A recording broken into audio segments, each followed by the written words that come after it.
Graças e paz, igreja. Amém. Boa noite. Vamos iniciar então a parte mais importante do culto, que é a nossa pregação.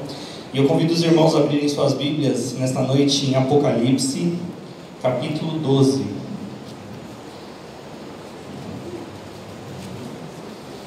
Apocalipse, capítulo 12. Nós vamos ler o capítulo inteiro.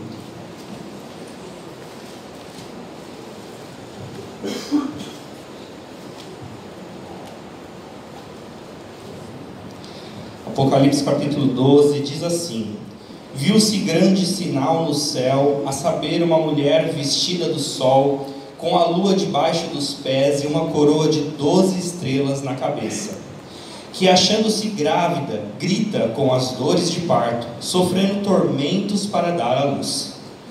Viu-se também outro sinal no céu, e eis um dragão, grande, vermelho, com 7 cabeças, 10 chifres, e nas cabeças 7 diademas. A sua cauda arrastava a terça parte das estrelas do céu, as quais lançou para a terra. E o dragão se deteve em frente da mulher, que estava para dar à luz, a fim de lhe devorar o filho quando nascesse. Nasceu-lhe, pois, um filho varão, que há de reger todas as nações com um cetro de ferro. E o seu filho foi arrebatado para Deus até o seu trono. A mulher, porém, fugiu para o deserto, onde lhe havia Deus preparado lugar para que nele a sustentem durante 1260 dias. Houve peleja no céu. Miguel e os seus anjos pelejaram contra o dragão. Também pelejaram o dragão e os seus anjos. Todavia não prevaleceram, nem mais se achou no céu o lugar deles. E foi expulso o grande dragão, a antiga serpente, que se chama Diabo e Satanás, o sedutor de todo mundo. Sim, foi atirado para a terra, e com ele os seus anjos. Então ouvi grande voz do céu proclamando: agora veio a salvação, o poder, o reino do nosso Deus e a autoridade do seu Cristo, pois foi expulso o acusador de nossos inimigos, o mesmo que acusa de dia e de noite diante do nosso Deus. Eles, pois, o venceram por causa do sangue do Cordeiro e por causa da palavra do testemunho que deram, e mesmo em face da morte não amaram a própria vida.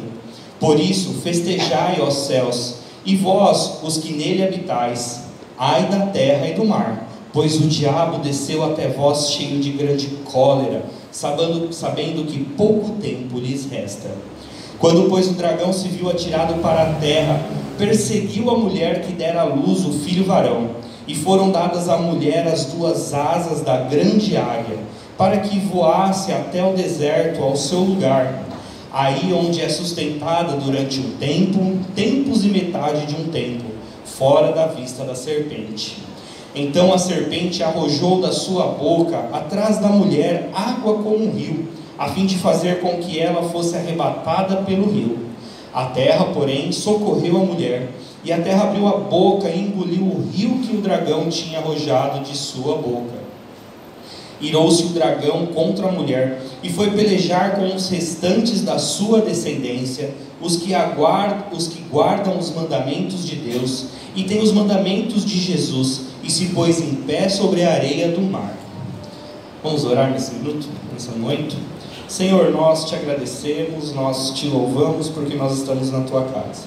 Que o Senhor neste momento fale conosco, através da sua palavra, que o Senhor fale aos nossos corações e à nossa mente, para que possamos aprender mais e mais de ti.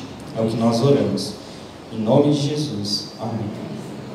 Irmãos, no dia 6 de junho de 1944, teve um momento histórico. Os Estados Unidos mais o Reino Unido, eles se juntaram durante a Segunda Guerra Mundial, e eles invadiram as praias da Normandia, na França, onde tinha um monte de alemães. Ficou conhecido esse dia onde os Estados Unidos e o Reino Unido conseguiram vencer essa batalha como o dia D da Segunda Guerra Mundial. O que seria esse dia D? O dia da derrota dos alemães e dos japoneses. Foi o dia onde eles ganharam a Segunda Guerra Mundial. Porém, os alemães e os japoneses, eles resistiram durante um ano e só assinaram os documentos de redenção dessa guerra um ano após. Esse um ano, desse dia D até o final dessa guerra, foi o ano mais sangrento da Segunda Guerra Mundial. E esse dia foi conhecido, que eles assinaram o documento, como o dia V, que é o dia da vitória. Então, entre o dia D, o dia da derrota deles, até o dia V, que foi o dia da vitória dos Estados Unidos junto com o Reino Unido na Segunda Guerra Mundial, nós tivemos um ano de muita sangue, de muitas mortes nessa guerra. Quando a gente olha para Apocalipse, principalmente para o capítulo 2, é mais ou menos isso que vai nos apresentar. Esse momento entre o dia D, onde já ocorreu ali na cruz de Cristo, e o nosso dia da vitória, que nós estamos aguardando a segunda vinda de Deus. Quando nós falamos de Apocalipse, nós temos um pouco de dificuldade, até um pouco de receio, um pouco de medo de estudar esse livro. Ele é um pouco complexo, ele gera um pouco de medo em nós já pensamos em tragédias, nós já pensamos em coisas ruins. Quando a gente vai para o cinema, a gente vê que esse título ele é usado em filmes muitas vezes para mostrar o fim do mundo. E o que significa então Apocalipse? Apocalipse, se a gente for para a língua grega e a gente for traduzir, ele significa revelação. Quando a gente olha para Apocalipse 1, o primeiro capítulo do livro, os versículos de 1 a 3, a primeira palavra que aparece no livro é revelação de Jesus Cristo. Se a gente fosse traduzir, então aí está escrito o Apocalipse de Jesus Cristo, porque esta é a revelação que Jesus Cristo fez para nós nos ter. Só que nós não devemos ter medo desse livro, nós não devemos ter receio de estudar esse livro, pelo contrário, nós devemos aprender a admirar esse livro, nós devemos aprender a estudar este livro, nós devemos louvar a Deus por meio dessa revelação que Ele nos deu. O livro de Apocalipse, na verdade, ele é um livro de conforto para o cristão.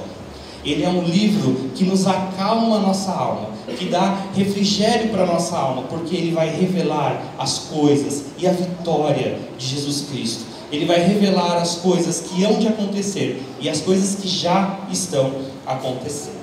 Quando a gente vê esse versículo primeiro aqui, ele fala assim: revelação de Jesus Cristo, que Deus lhe deu para mostrar aos seus servos as coisas que em breve devem acontecer, e que ele, enviado por intermédio do seu anjo, notificou o seu servo João. Essa é uma mensagem do Deus Pai, que passou para Jesus Cristo, e Jesus Cristo mandou um anjo que passasse toda essa revelação a João. Que João? Versículo 2: o qual atestou a palavra de Deus, o testemunho de Jesus Cristo quanto a tudo que viu. Bem-aventurado aqueles que leem e aqueles que ouvem as palavras da profecia e guardam as coisas nela escritas, pois o tempo está próximo. Esse João é o apóstolo João, o último apóstolo vivo quando ele escreveu. Ele estava na ilha de Patmos, exilado, porque neste momento os cristãos estavam sofrendo muita perseguição depois da ascensão de Jesus Cristo aos céus. Então eles fogem, muitos apóstolos nós vemos morrendo na mão do Império Romano, dos judeus.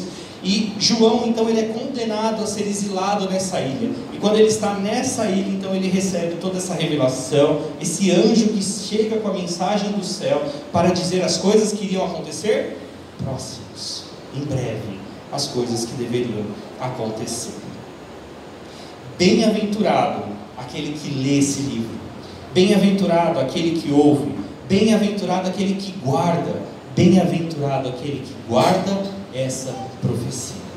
Então nós devemos olhar para o livro de Apocalipse e nós devemos ter conforto, porque é bem-aventurança aquele que lê, aquele que estuda, aquele que guarda toda a revelação de Jesus Cristo que está nesse livro. Que a gente, como povo de Deus, não tenha medo desse livro, não ache que esse livro ele é o fim do mundo, apesar dele contar sobre o fim do mundo, mas ele é a nossa vitória, a vitória de Jesus Cristo da Bíblia. O que a gente precisa aprender antes da gente estudar esse livro? Nós precisamos ter algumas coisas em mente. Primeiro, ele narra todos os acontecimentos da primeira vinda de Jesus até a segunda vinda de Jesus. Muitas vezes nós acreditamos que Apocalipse nem começou ainda, que ele está no futuro, e que a gente pensa, quando será que essas coisas irão acontecer? Essas coisas já se iniciaram. Toda a história, toda a revelação que está neste livro, ela conta da primeira vinda, todos os acontecimentos que ocorrerão da primeira vinda de Jesus até a segunda. Tudo que está nesse período está neste livro. Então, quando que começou o Apocalipse? Com a chegada de Jesus Cristo aqui na terra. A partir do momento que Jesus Cristo, ele se faz homem, ele se reencarna, ele está aqui na terra, ali já começa. Então toda a parte dele viver na terra, ele morrer, ele ressuscitar, ele subir aos céus, ele continuar o seu reinado mesmo no céu, tudo isso está contando dentro de Apocalipse.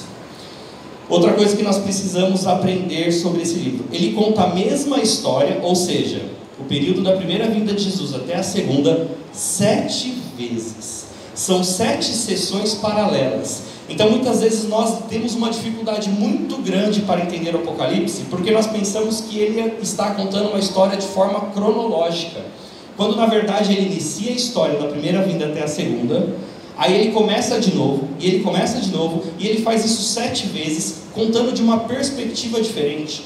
No momento ele conta o que vai acontecer com a igreja, no outro momento ele conta o que está acontecendo no céu, no outro momento ele conta como que vai ser o juízo. Então ele vai contando a mesma história 7 vezes. E nós precisamos saber dividir essas 7 sessões, porque senão nós não entendemos, ou nós criamos algumas cronologias que não fazem sentido. Se você ler Apocalipse de forma cronológica, do primeiro capítulo até o final, você vai ver que parece que Jesus volta muitas vezes. Por que isso? Porque são sessões paralelas. Para a gente entender essas sessões paralelas, a primeira sessão está do capítulo 1 até o capítulo 3. Então quando nós lemos o capítulo 1 ao capítulo 3, está contando toda a história da primeira vinda de Jesus até a segunda vinda de Jesus, de uma percepção. E os estudiosos, os estudantes, eles colocam o nome dessa primeira sessão como Cristo no meio dos candeeiros. Do capítulo 4 até o capítulo 7, ele conta de novo, pela segunda vez, essa história, apresentando para a gente os selos. Do capítulo 8 até o capítulo 11, ele conta pela terceira vez a história, contando para a gente sobre as trombetas. Do capítulo 12 até o capítulo 14, ele vai contar de novo, pela quarta vez, essa história, apresentando o que acontece com o dragão perseguidor. Do capítulo 15 até o 16, ele vai apresentar as taças. Do capítulo 17 até o 19, a queda da Babilônia. E depois do 20 ao 22, a grande consumação. 7 vezes ele repetindo a história, para que possamos, então, assim, entender. Quando a gente olha então para Apocalipse 12, ele está iniciando a sua quarta sessão. É a quarta vez que ele vai contar a história da primeira vinda de Jesus Cristo até a segunda vinda de Jesus Cristo. Então ele inicia nesse capítulo 2 que nós lemos nessa noite, novamente essa história.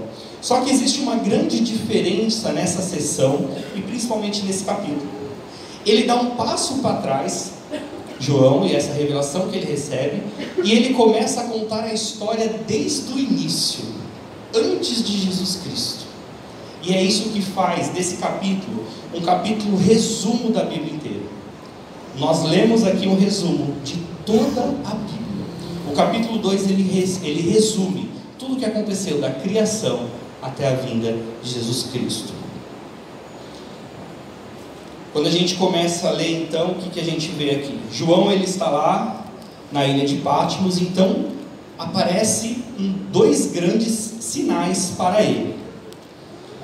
Essa é a primeira cena que a gente consegue destacar nesse capítulo. Ele olha para o céu e ele vê 2 coisas no céu, que são 2 sinais muito grandes. A primeira, versículo 1 e 2. Viu-se grande sinal no céu, a saber, uma mulher vestida do sol, com a lua debaixo dos pés, e uma coroa de 12 estrelas na cabeça, que, achando-se grávida, grita com dores de parto, sofrendo tormentos para dar à luz. Quem é esta mulher? é a primeira coisa que nós precisamos entender. Quem João está falando? Quem será que é essa mulher? Para nós podermos entender o livro de Apocalipse, nós precisamos sempre voltar para o Velho Testamento. João, ele estava escrevendo essa revelação para uma igreja que estava sendo perseguida e morta no primeiro século. Era uma igreja que estava assustada. Então vem um livro das mãos de Deus falando assim: tenham calma, porque eu, o Senhor, estou no controle de todas as coisas, e está aqui o que vai acontecer. Então ele escreveu de uma forma que o povo de Deus, que a igreja, pudesse entender. Como que era essa forma? Usando a linguagem do Velho Testamento, onde a igreja conhecia. Então, para a gente entender quem é essa mulher, nós vamos ler Gênesis 37.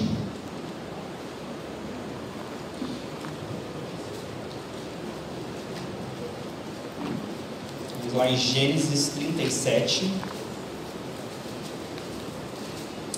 Nós vamos ler os versículos 9 e 10. Gênesis 37, versículos 9 e 10. Que história que está sendo narrada aqui em Gênesis? Aqui nós estamos vendo os filhos de Jacó.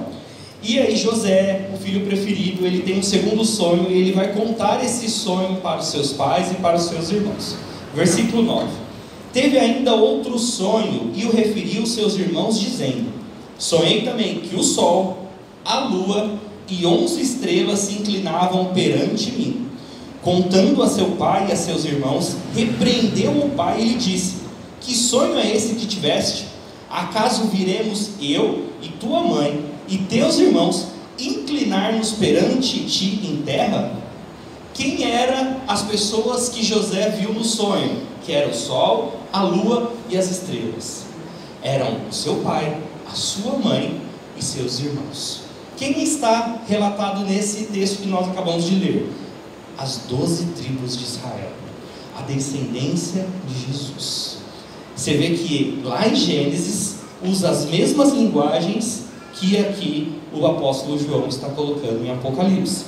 Então ele fala que esta mulher, ela está vestida com o sol, que a lua está debaixo dos seus pés, e ela tem uma coroa com estrelas. Quem será que é essa mulher? Esta mulher é a igreja do Velho Testamento. Esta mulher são todas aquelas histórias que nós vemos no Velho Testamento. E essa mulher, ela está como? Ela está grávida, dando à luz, gritando com as dores do parto. Qual que é a relação que nós podemos fazer isso? Qual que era a grande missão da igreja do Velho Testamento? Era trazer o Messias. Era ser a descendência de Jesus Cristo. Quando nós olhamos para aqui, o que João está mostrando para a gente é assim, existe a descendência de Jesus Cristo. E a descendência de Jesus Cristo, ela sofre. E quando a gente olha para o Velho Testamento, o que a gente vê acontecendo com o povo de Israel? Nós vemos lutas após lutas durante todo o período até a vinda de Jesus Cristo. Então o que João está mostrando e apresentando para a gente aqui é todo o Velho Testamento, toda a descendência que Jesus Cristo vê. E a gente vê que essa descendência, ela sofre, e ela vai, e ela corre, e ela sofre, mas o Messias vem. Ele olha então, João vê essa mulher, ele olha para o lado e ele vê outro grande sinal. O que ele vê então? Versículos 3 e 4. Viu-se também outro sinal no céu, e eis um dragão, grande, vermelho, com 7 cabeças, 10 chifres, e nas cabeças 7 diademas. A sua cauda arrastava a terça parte das estrelas do céu, as quais lançou para a terra. E a parte mais importante: e o dragão se deteve em frente da mulher que estava para dar à luz, a fim de lhe devorar o filho quando nascesse. Não temos dúvidas que esse dragão é Satanás, é diabo. Ele se coloca na frente dessa mulher e o que ele quer? Devorar o filho dela. O que é isso? O que João está escrevendo aqui? Que o diabo, ele lutou para acabar com a descendência de Jesus, porque ele sabia, ele não queria que Jesus Cristo viesse para a terra. Então ele luta durante todo o Velho Testamento com o objetivo de que essa descendência seja interrompida. Quando a gente olha para todo o Velho Testamento, quando a gente pensa primeiramente em Caim e Abel, a gente fala: Abel vai trazer a descendência de Jesus Cristo. E aí Caim, o que faz? Caim, o seu irmão, mata o próprio irmão, mata Abel. E a gente fala, e agora? E a descendência de Jesus? Vai vir de Caim, que matou o irmão? Deus vem com a sua providência e traz Sete, que é o outro filho de Adão e Eva. Quando a gente olha para o dilúvio, novamente vem uma cheia e mata, porque o pecado estava muito grande no mundo, e Deus fala assim, eu preciso acabar com todo mundo, mas Deus escolhe uma família, a família de Noé. Quando a gente olha lá para 2 Reis 11, de 1 a 2, a gente vê a história de Atalias. O que Atalias quer fazer? Ela quer acabar com toda a corte, com todos os descendentes de Davi. Mas Deus protege o. E quando a gente vê a última cartada do inimigo, é quando a gente vê o rei Herodes, quando ele sabe que o Messias está chegando, o rei dos judeus, e o que ele faz?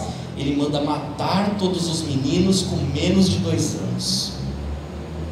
Tudo isso são sinais de que o inimigo estava na frente da mulher, querendo devorar o seu filho, querendo acabar com a sua descendência. Só que ele conseguiu? Ele não conseguiu. Então é onde a gente vai para a segunda cena, onde a gente vê a partir do versículo 5 o que aconteceu. Nasceu-lhe, pois, um filho varão.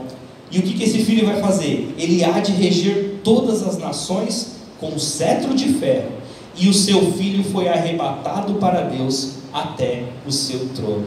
Sabe o que é mais interessante? É que aqui ele resumiu em um versículo a chegada, o nascimento de Jesus Cristo na terra, todo o seu ministério, a sua morte, a sua ressuscitação e a sua ascensão aos céus.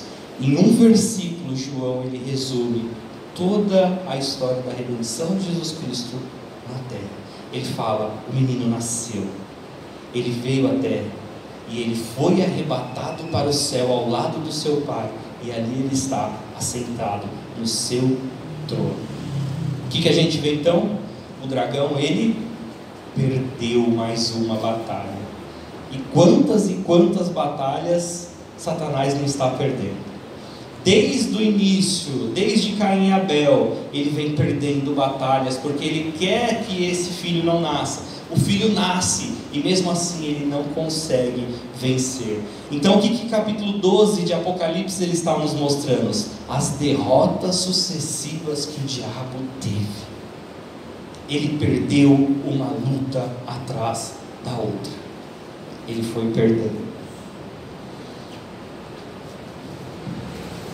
Então nesse momento nós vemos aqui a partir do versículo 6 que fala assim: a mulher porém fugiu para o deserto, onde lhe havia Deus preparado o lugar para que nele a sustente durante 1260 dias. Quando o diabo ele olhou para a cruz, ele acreditou naquele momento que ele estaria vencendo. Ele falou: agora eu vou matar o filho da mulher. Só que ele não percebeu que ele estava cumprindo o maior propósito dele. E quando nós olhamos lá para Hebreus 2,14, é isso que o autor de Hebreus fala, que na cruz, Cristo venceu o diabo. E aí ele fala que ele foi arrebatado, e o que aconteceu com a mulher? Ela foi para o deserto, ela fugiu para o deserto, para onde Deus iria protegê-la durante 1260 dias. E a gente vê esse período aparecer, esse número aparecendo algumas vezes no livro de Apocalipse. Então o que significa 1260 dias? Ou o que significa 42 meses? Ou o que significa 3 anos e meio? Que são períodos que aparecem sucessivamente no livro de Apocalipse e tem o mesmo tempo. Ou tempo, tempos e metade de um tempo. Tempo é 1 ano, tempos 2 anos, 3 anos e metade de um tempo, 3 anos e meio. O que significa esse tempo que tantas vezes o apóstolo João escreve no livro de Apocalipse? Ele está falando sobre o período que a igreja tem liberdade agora para pregar o evangelho. Então o que ele está falando? A igreja agora fugiu para o deserto e durante 1260 dias, ou o período em que a igreja está livre para pregar o evangelho, ela está protegida por Deus. Então nós temos a liberdade de pregar o evangelho. E aí o que acontece então? O filho já nasceu, o filho já fez a sua obra, a maior derrota do inimigo já aconteceu, a igreja está com a liberdade na mão agora porque Jesus Cristo está sentado no trono e reina, e nós podemos pregar o evangelho. O que acontece então? Ele começa a relatar o que aconteceu após isso no versículo 7. Houve peleja no céu, Miguel e os seus anjos pelejaram contra o dragão. Também pelejaram o dragão e os seus anjos. Todavia não prevaleceram, nem mais se achou no céu o lugar deles. Então, nesse momento onde a derrota dele é consumada, existe uma batalha no céu. Onde essa batalha, para que ela serve? Para expulsar o diabo dos céus, pois ali não se acha mais lugar para ele. E isso às vezes parece conflitar com aquilo que a gente acredita, porque muitas vezes nós acreditamos que o diabo caiu do céu lá no início, talvez até antes da criação. Mas nós vemos que o lugar dele, ele é expulso do céu, é no momento onde Jesus Cristo ressuscita e sobe aos céus. É nesse momento que o diabo é jogado para fora do céu. E por que nesse momento? E isso é bíblico. Quando a gente olha para Jó, a história de Jó, quem chega na presença de Deus? Lá no céu? O diabo. E Deus fala assim: onde você estava? E o que o diabo responde para ele? Estava andando pela terra. E agora ele veio trazer relatório para Deus. Até esse momento o diabo ele tinha livre acesso no céu, porque ele era o acusador das nossas almas. Então ele chegava na presença de Deus para nos acusar. Falar assim: o Samuel fez isso, está aqui o relatório da vida dele. Ele era o acusador, ele era o diabo. Só que agora, com a morte de Jesus Cristo, com a nossa justificação, com o nosso perdão, ele não tem mais quem acusar. Ele não tem mais função, ele não tem mais papel no céu. Porque agora os meus pecados e os nossos pecados, eles foram pagos. Então agora ele fala assim: você não tem mais que entrar aqui e me trazer relatório. Você não tem mais autoridade para entrar no céu. Você vai embora daqui. E o anjo Miguel, com seu exército, coloca ele para fora. E é nesse momento que o nome dele passa a ser Satanás, porque diabo significa acusador e Satanás significa inimigo. Porque agora ele não é mais acusador, porque ele não pode mais nos acusar, mas ele é nosso inimigo. Versículo 9: e foi expulso o grande dragão, a antiga serpente, que se chama Diabo e Satanás, o sedutor de todo mundo. Sim, foi atirado para a terra, e com ele os seus anjos. Então, para onde Satanás foi atirado? Para a terra. Não pode mais entrar no céu. Você e seus anjos agora vão para a terra. Versículo 10: então houve grande voz do céu proclamando. Houve festa no céu neste momento. Olha o que eles cantam: agora veio a salvação, o poder, o reino do nosso Deus. Jesus Cristo, ele está reinando, e a autoridade do seu Cristo, pois foi expulso o acusador de nossos irmãos, o mesmo que os acusa de dia e de noite diante do nosso Deus. Eles, pois, o venceram por que eles venceram? Do sangue do Cordeiro, e por causa da palavra do testemunho que deram, e mesmo em face da morte, não amaram a própria vida. Por isso, festejai, ó céus, e vós, os que nele habitais. E aí, olha o que eles cantam: ai da terra e do mar, pois o diabo desceu até vós, cheio de grande cólera, sabendo que pouco tempo lhe resta. Ai da terra e do mar, porque o diabo foi lançado com cólera, porque ele sabe que tem pouco tempo. E sabe que peleja foi essa lá no céu? Foi o dia D, o dia da derrota dele. E sabe quando será o nosso dia V? O dia da nossa vitória? Quando Jesus Cristo voltar. Que será o dia onde será assinado o documento, onde tudo terá fim. Só que lembra o que eu falei lá no início? Que esse ano da Segunda Guerra Mundial, que os estudiosos colocam entre o dia D e o dia V, foi o ano mais sangrento da história da Segunda Guerra Mundial. Por isso que a nossa vida, muitas vezes nesta terra, ela é tão difícil. Por isso que muitas vezes nessa terra nós sofremos tanto. Porque esse é um período de muito sangue, é um período de guerra espiritual. Nós muitas vezes não damos essa importância e que nós devemos dar. Essa guerra, ela continua. O nosso inimigo, ele está aqui na terra furioso conosco. Ele sabe que resta pouco tempo, ele sabe que ele já foi derrotado. Além do nosso pecado que vive em nós, nós temos um inimigo que luta dia a dia para fazer nós cairmos. Ele está desesperado, ele quer arrastar o máximo possível de pessoas com ele, pois ele sabe que já está derrotado. Ai da terra! O que isso nos ensina? Isso nos mostra como nós devemos orar, como nós devemos estar na presença de Deus, porque essa guerra espiritual, ela existe, ela está acontecendo. O inimigo, ele está furioso, e nós devemos nos revestir, nós devemos estar na presença de Deus.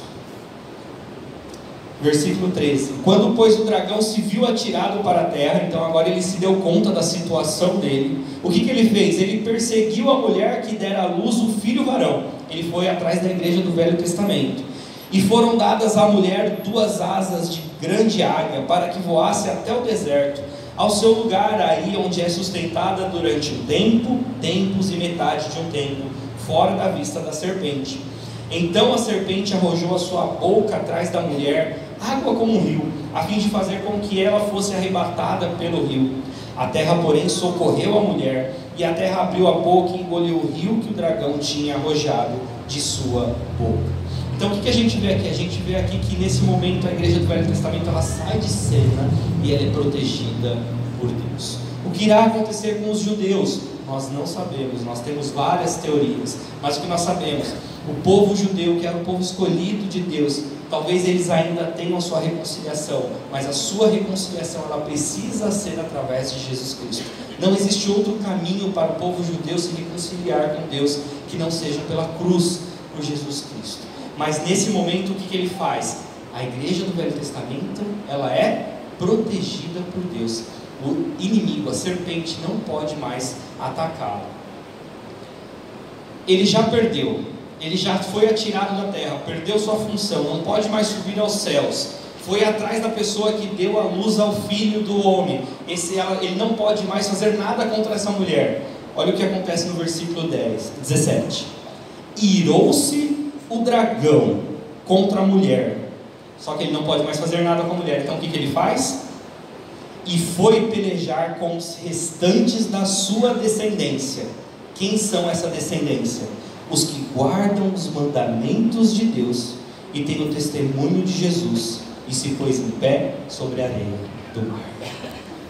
O que ele vai fazer então? Quem aqui acredita nos 10 mandamentos? Quem aqui respeita os 10 mandamentos? Quem aqui sabe que é a lei do Senhor, os 10 mandamentos? A serpente, o dragão, ele vai pelejar com nós, que somos os descendentes dessa igreja do Velho Testamento. Nós que pregamos o Evangelho de Deus. Ele se irou, e agora ele não pode mais atacar a mulher. O que ele faz? Eu vou atacar os descendentes dela, aquelas pessoas que guardam os mandamentos de Deus. Não menospreze as suas lutas. As suas lutas, elas têm um propósito. Nós aprendemos com as nossas lutas. E o inimigo, ele está furioso. Para ajudar, nós ainda temos uma carne totalmente pecaminosa que nos arrasta cada vez mais para a lama.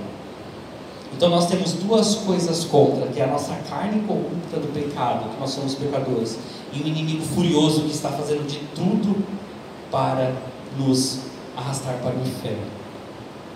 E o que nós devemos fazer então? Orar, estar na presença de Deus. Por quê? Porque nós já temos a vitória na nossa mão. Nós só estamos esperando, irmãos, o dia da vitória, o dia V, a assinatura desse documento. Nós já temos a certeza disso. Só que esse período, ele é difícil. É um período de muita luta. É um período onde o nosso inimigo, ele já está derrotado, ele sabe que tem derrota. Então sabe aquela pessoa que já sabe que está tudo perdido e sai atirando para todo lado? É isso que ele está fazendo. Nós precisamos realmente estar na presença de Deus. E saibam que aquilo que Deus fez por nós na cruz, Ele não pode tirar de nós. Porque a obra de Cristo na cruz, ela é suficiente, ela é completa. Então o diabo não pode tirar isso de nós. o que o diabo faz é tornar talvez a situação, a nossa vida um pouco difícil. O que o capítulo 12 nos ensina? Sede fortes. Sede fortes mesmo quando está tudo difícil. Sabe por quê? Porque vocês têm a vitória. A luta está difícil, está muito difícil, eu não aguento, Samuel, tem um monte de problema um atrás do outro. Fique firme, se levante, ore mais a Deus, porque você já tem a vitória. Deus, Ele está controlando a história.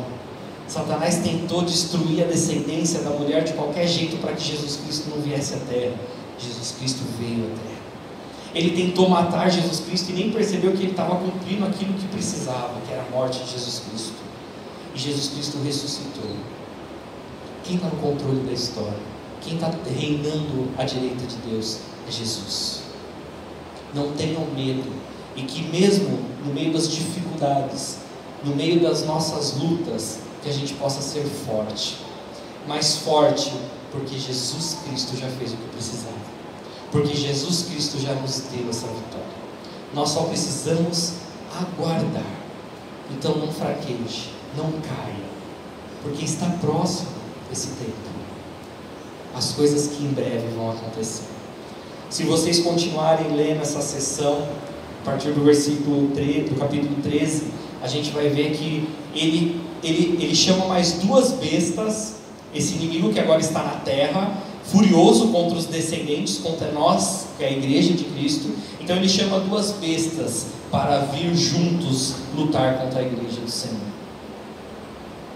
Então o inimigo, ele está furioso e ele está lutando conosco, mas nós temos a vitória, nós temos a bênção de Deus em nossas vidas. Que a gente possa o quê? Estar firme. Estar firmes e não cair, independente da circunstância em que nós estivermos passando. Que Deus então abençoe a igreja. Eu vou chamar o Marcos e os irmãos que estão preparados para a gente louvar novamente a Deus com a canção do Apocalipse.